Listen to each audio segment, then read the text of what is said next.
नमस्कार। आज का सवाल है, जिद इंसान में होनी चाहिए? बहुत अच्छा सवाल है। ये सवाल आज का ऐसा है कि बहुत मायने में जिद फ़ायदा भी पहुंचाता है और बहुत मामले में जिद नाश भी करता है।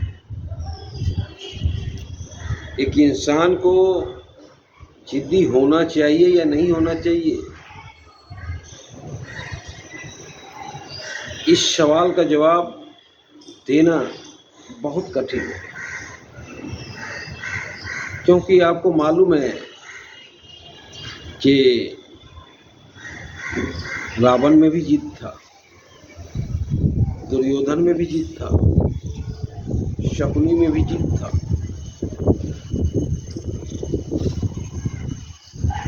तो जिद के कारण नाश भी होता है,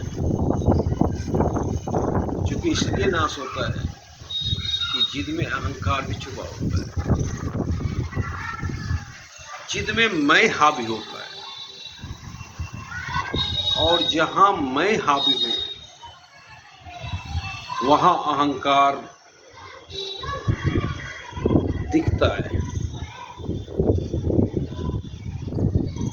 पर कुछ क्षेत्र ऐसे हैं जहां जिद्दी होना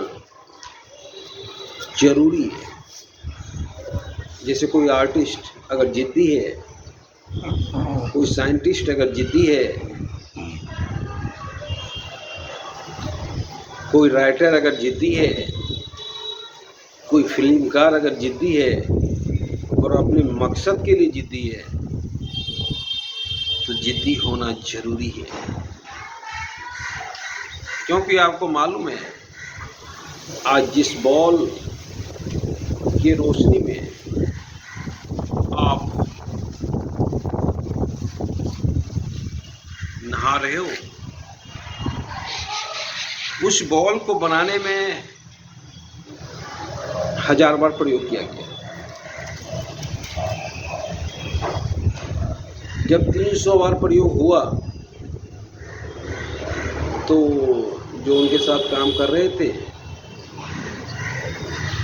सभी हंसता था और बोलता था कि इसमें सर टाइम वेस्ट करना बेवकूफ़ी है। पर वो आदमी बोला कि 300 बार तो फेलियर हो चुके हैं, बहुत फेलियर होंगे तो 1000 बार होंगे, अब करीब है, अब 700 बार ही करना है। और करते गया और मालूम हुआ 900 कुछ बार हुआ था, बॉल बन गया। तो वहां जिद का होना बहुत जरूरी है। जिद के बिना वहां कोई काम नहीं होता है। अगर साइंटिस्ट जिद्दी नहीं होगा तो कोई रिसर्च सफल नहीं होगा। अगर आर्टिस्ट जिद्दी नहीं होगा तो कोई महान आर्टिस्ट नहीं बन सकता है।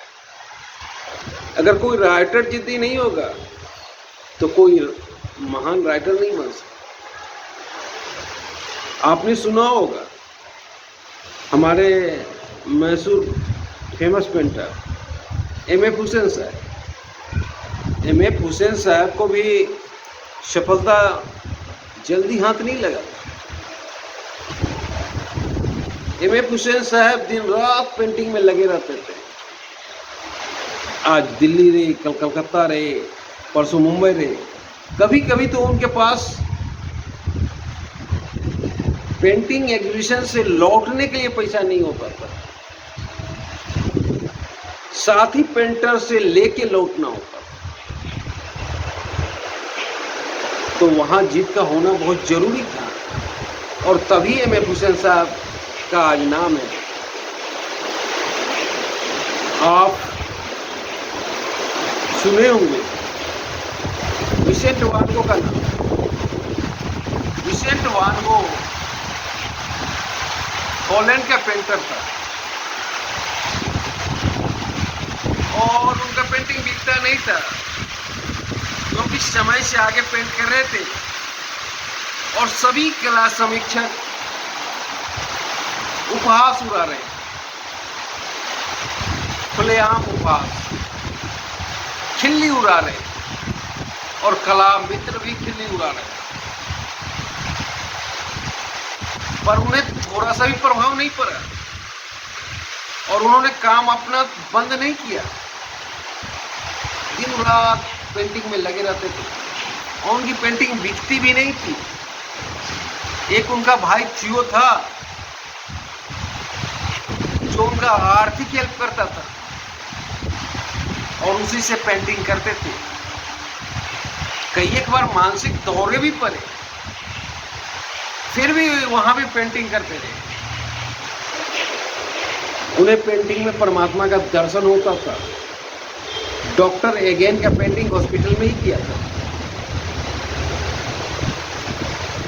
समर्पण कर दिया, जब तक जिया पेंटिंग के साथ जिए। हालांकि जीवन बहुत लंबी नहीं रही, 35 साल की अवस्था में ही अपने आप को गोली मार दी। पर उनके अंदर एक जिद था कि हमें जीना है तो पेंटिंग के साथ। और उनके मरने के 3-4 साल बाद एक पेंटिंग बिकता है, सनफ्लावर, और उनका रातों रात नाम हो जाता है। आज उनके सामने पिकासो की पेंटिंग भी बिकी है। तो अगर जिद्दी नहीं होता तो विसेंट वान गो का नाम नहीं होता।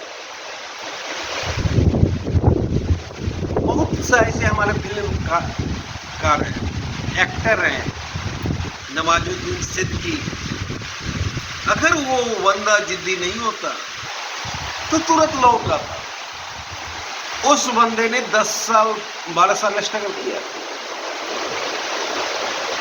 डायरेक्टर देखता था तो कहता था तुम्हारा चेहरा ही हीरो बनने लायक नहीं। फिर भी बंदा डटा रहा और अपने जीत के आगे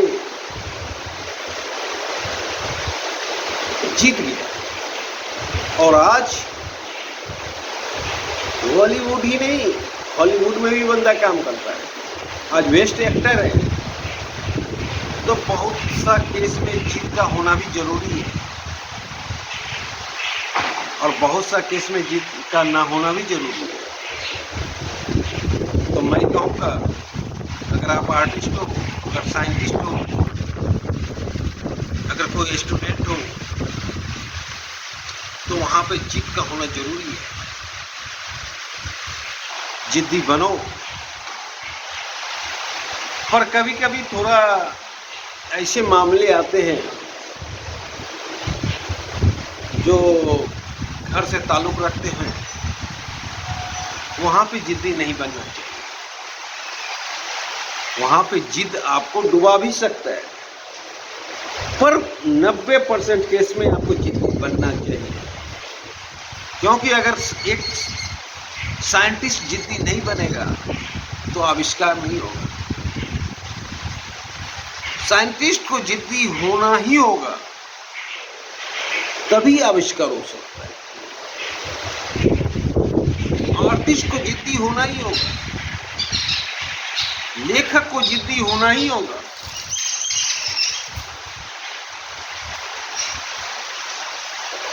कवि को जिद्दी होना ही होगा, क्रिकेटर को जिद्दी होना ही होगा,